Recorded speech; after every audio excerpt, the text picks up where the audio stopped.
नमस्कार, welcome to insight study forum. आप सभी का स्वागत है। तो आज की इस क्लास में हम लोग डिस्कस करने वाले हैं डीएलएड फोर्थ सेमेस्टर का इंग्लिश का सिलेबस और हम जानेंगे कि डीएलएड फोर्थ सेमेस्टर इंग्लिश में हमें किन किन टॉपिक्स को पढ़ना है और कैसे पढ़ना है। तो सबसे पहले अगर बात करें तो आपका जो सिलेबस दिया गया है इंग्लिश का डीएलएड का, उसमें आपको दो चीज़ें पढ़नी है, ठीक है। सबसे पहला आपको पढ़ना है थियोरेटिकल एस्पेक्ट के बारे में,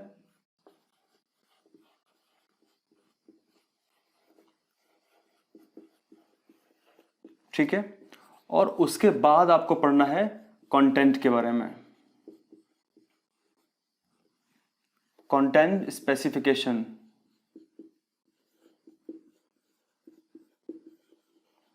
बस केवल आपको इन दो चीजों को ही पढ़ना है, ठीक है।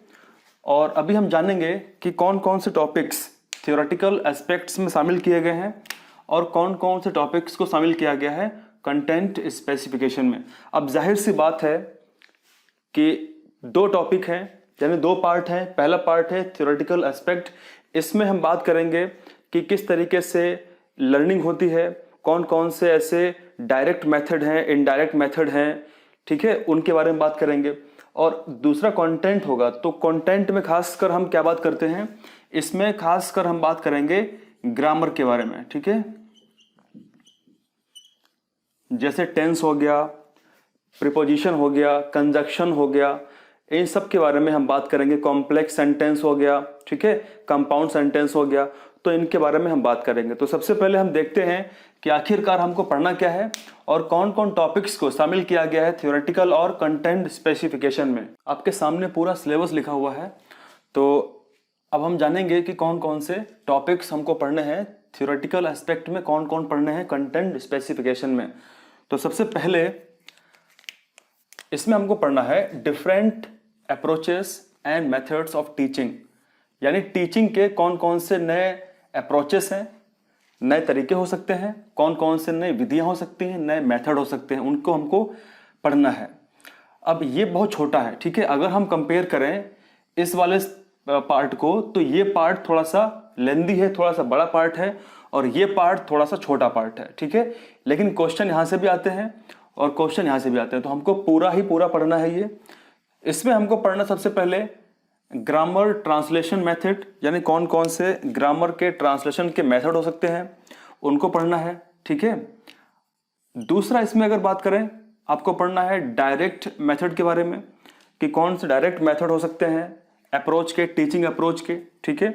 फिर तीसरा, देखिए इसके बारे में विस्तार से हम पढ़ेंगे, जो जो चीज़ें इसके बारे में दी गई हैं उन सबको हमें विस्तार से पढ़ना है। यहाँ पे हम केवल ये सिलेबस डिस्कस कर रहे हैं। तीसरा, हमको पढ़ना है स्ट्रक्चरल अप्रोच, ठीक है, कम सिचुएशनल टेक्निक, यानी टीचिंग का जो मेथड है उसमें स्ट्रक्चरल अप्रोच और सिचुएशनल जो टेक्निक है वो कौन कौन सी हो सकती है उसके बारे में समझना है।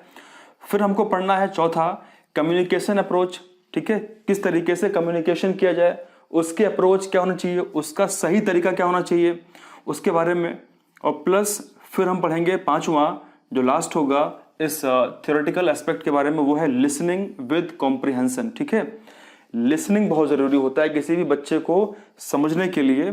तो इसमें कौन सी लिसनिंग विद कॉम्प्रिहेंशन, जैसे पब्लिक अनाउंसमेंट्स जो भी होती हैं, यानी अगर कोई आम जनता के लिए अगर कोई एक न्यूज़ आती है उसके बारे में, ठीक है, प्लस टीवी न्यूज़ एट्सेट्रा जो भी चीज़ें होती हैं, तो उसके साथ में किस तरीके से कॉम्प्रिहेंशन किया जाए, तो ये हमको पूरा समझना है, ठीक है। ये छोटा पार्ट है, इसको हम इजीली खत्म कर लेंगे। अब इसके बाद बारी आती है ग्रामर पार्ट की।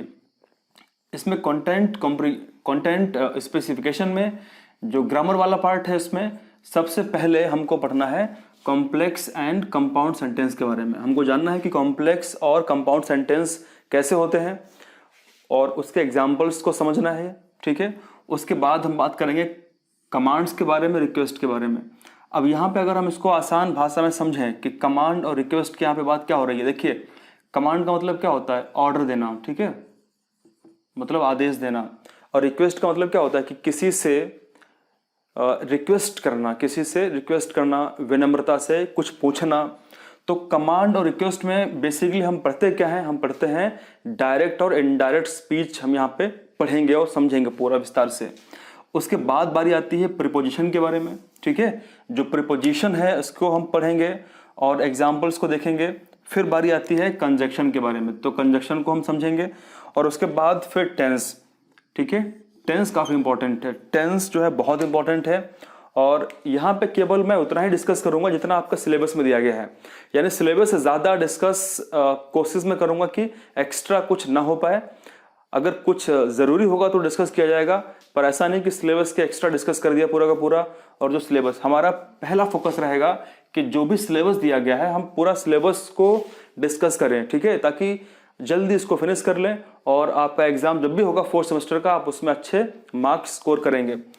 टेंसेस की अगर बात करें तो जैसा हम जानते हैं कि टेंसेस आमतौर पर जो हमारी किताबों में लिखा रहता है कितने होते हैं, तो ये 3 प्रकार के हम इनको बोल सकते हैं, ठीक है। ये 3 टाइप्स के हो सकते हैं। कौन कौन से हो सकते हैं? एक तो वर्तमान जो प्रेजेंट है, प्रेजेंट टेंस, जो बीत चुका है पास्ट टेंस, और फ्यूचर, ठीक है, जो संभावित है कि कुछ होगा पर एग्जैक्टली पता नहीं कि क्या होगा। इसको विस्तार से समझेंगे कि टेंसेस बेसिकली होते क्या हैं, और टेंसेस का हमारे जो डेली लाइफ है उसमें इंग्लिश में स्पोकन में क्या इसका इस्तेमाल होता है वो समझेंगे हम। और हम विस्तार से इन सभी जो टेंसेस हैं, देखिए अगर हम बात करें बेसिकली तो टेंसेस केवल 2 ही प्रकार के होते हैं, प्रेजेंट और पास्ट। क्योंकि टेंस का मतलब क्या होता है? समय। टेंस का मतलब क्या होता है कि समय अथवा अवस्था को, समय और अवस्था को जो डिफाइन करता है वो टेंस होता है, काल जिसको हिंदी में कहते हैं। तो अब ये जो काल होता है ये एक तो वर्तमान है, क्योंकि वर्तमान जो अवस्था है समय की वो, जैसे मैं आपके सामने बढ़ा रहा हूं, आप वीडियो अभी प्रेजेंट टाइम देख रहे हो, ठीक है। कुछ लोग इस वीडियो को देखेंगे 2 घंटे बाद, 2 दिन बाद देखेंगे, तो इसका मतलब क्या हुआ कि इस समय मैं अपना प्रेजेंट टाइम में कुछ कार्य कर रहा हूं। अगर कोई 2-4 दिन के बाद में इसको देखेगा इस वीडियो को, तो उसके लिए वीडियो पास्ट हो जाएगा, क्योंकि समय जो है बीत चुका है और मैं वास्तविकता में कार्य कर रहा हूं, ठीक है। यहाँ पे हम बात करते हैं रियलिटी की, कि वास्तविकता में जो चीज होती है और जो हुई थी, तो हुआ ना प्रेजेंट और पास्ट, लेकिन क्या होने वाला है कुछ पता नहीं है। वो एक्चुअल में हैपन अभी हुआ ही नहीं है। एक तो हैपन हो चुका था, एक घटित हो चुका था, एक घटित हो रहा है, और एक घटित कब होगा कोई पता नहीं है, ठीक है। तो फिलहाल 2 ही प्रकार के टेंस होते हैं, परंतु हम इसको पढ़ते हैं कि हाँ प्रेजेंट पास्ट फ्यूचर होंगे, संभावना है कि होगा। और इसके जैसा हम जानते हैं कि इसके पार्ट होते हैं। कौन कौन से पार्ट होते हैं प्रेजेंट के? इसको हम बोलते हैं सिंपल प्रेजेंट, या इसको बोलते हैं present indefinite tense, present continuous tense, present perfect tense और प्रेजेंट परफेक्ट कॉन्टिन्यूअस टेंस। तो बिल्कुल सेम प्रकार से past indefinite tense, past continuous tense, past perfect tense और पास्ट परफेक्ट कॉन्टिन्यूअस टेंस, उसी प्रकार से फ्यूचर। तो हमको ये पूरा डिस्कस करना है, ठीक है। तो अभी हमने इसमें ये कुछ विशेष बातें जानी, और इसमें राइटिंग के बारे में भी कुछ चीजें आती हैं, तो उनको डिस्कस कर लेते हैं। अब इसके बाद अगर हम बात करें तो राइटिंग में क्या क्या आएगा? राइटिंग में description of pictures of object. जैसे मान लेते हैं कि कोई एक पिक्चर होगी, कोई तस्वीर होगी, ठीक है, और उस तस्वीर में कुछ डिफरेंट ऑब्जेक्ट्स बने होंगे, ठीक है। कोई एक बॉय होगा, उसका एक घर होगा, और आसपास का जो सिचुएशन होगी, ठीक है, कोई बूढ़ी महिला बैठी होगी, रोटी सेक रही, कुछ भी कर रही होगी। तो ऐसे कुछ पिक्चर में कुछ ऑब्जेक्ट्स होंगे और हमको उसका जो डिस्क्रिप्शन है वो तैयार करना है, वो लिखना है। हालांकि यहाँ से क्वेश्चन ज़्यादा नहीं आते हैं, और अगर आते भी हैं तो बहुत छोटे आते हैं, मतलब लॉन्ग टाइप क्वेश्चन यहाँ से नहीं आते हैं। यहाँ से क्वेश्चंस अगर आते हैं तो शॉर्ट टाइप क्वेश्चंस आते हैं, ठीक है। तो बिल्कुल भी घबराए नहीं। अगर आपको आइडिया बिल्कुल भी नहीं है तो पिछले वर्षों में जो क्वेश्चंस पूछे गए हैं उसको देखें, समझें, आपको आइडिया लग जाएगा, ठीक है। तो इसको डिस्कस हम करेंगे जो भी हमारे लिए इंपॉर्टेंट होगा। उसके बाद फिर लेटर और एप्लीकेशन की बात करेंगे, ये काफ़ी इंपॉर्टेंट है, ठीक है। और हम सब लोगों ने जितना भी सिलेबस है, मतलब जो आपका थ्योरेटिकल एस्पेक्ट छोड़ दें अगर हम, बाकी जो आपका ग्रामर वाला जितना पोर्शन है वो सारा पोर्शन आप लोग पढ़ चुके हैं 11th में, 12th में, 10th में। तो आपको बिल्कुल भी उसको चिंता करने की बात बिल्कुल नहीं है, ठीक है। आपको पहले से पता है, बस थोड़ा सा यहाँ पे हम उसको रिवाइज कर लेंगे और फिर लास्ट में हम पढ़ेंगे फिलिंग अप द फॉर्म्स, ठीक है। और फाइनली लेसन प्लानिंग जो भी होगी, जो भी रिक्वायर्ड होगी, जो भी आवश्यक होगी वो की जाएगी। तो ये सिलेबस आपका कंप्लीट कराया जाएगा और कोशिश की जाएगी कि बहुत जल्दी कंप्लीट कराया जाए ताकि आप इसका लाभ उठा सकें। अभी जो भी मैंने आपको बताया है, जो सिलेबस मैंने आपको डिफाइन किया है, उसमें से मैं कहीं से भी स्टार्ट कर सकता हूँ। यानी मैं पार्ट ए जो भी हमारा थ्योरेटिकल एस्पेक्ट था वहाँ से मैं शुरू करूँगा, या फिर हम शुरू करेंगे ग्रामर वाले पार्ट से, ठीक है। और उसमें से जो टॉपिक्स दिए गए हैं, टेंस है, प्रीपोजिशन है, कंजक्शन है, कॉम्प्लेक्स सेंटेंस है, ठीक है, इनमें से भी मैं किसी एक टॉपिक से स्टार्ट करूँगा और धीरे धीरे करके जो टॉपिक्स दिए गए हैं सबको फिनिश किया जाएगा। तो आज के लिए यहीं तक है। Thank you very much. Thank you. जय हिंद।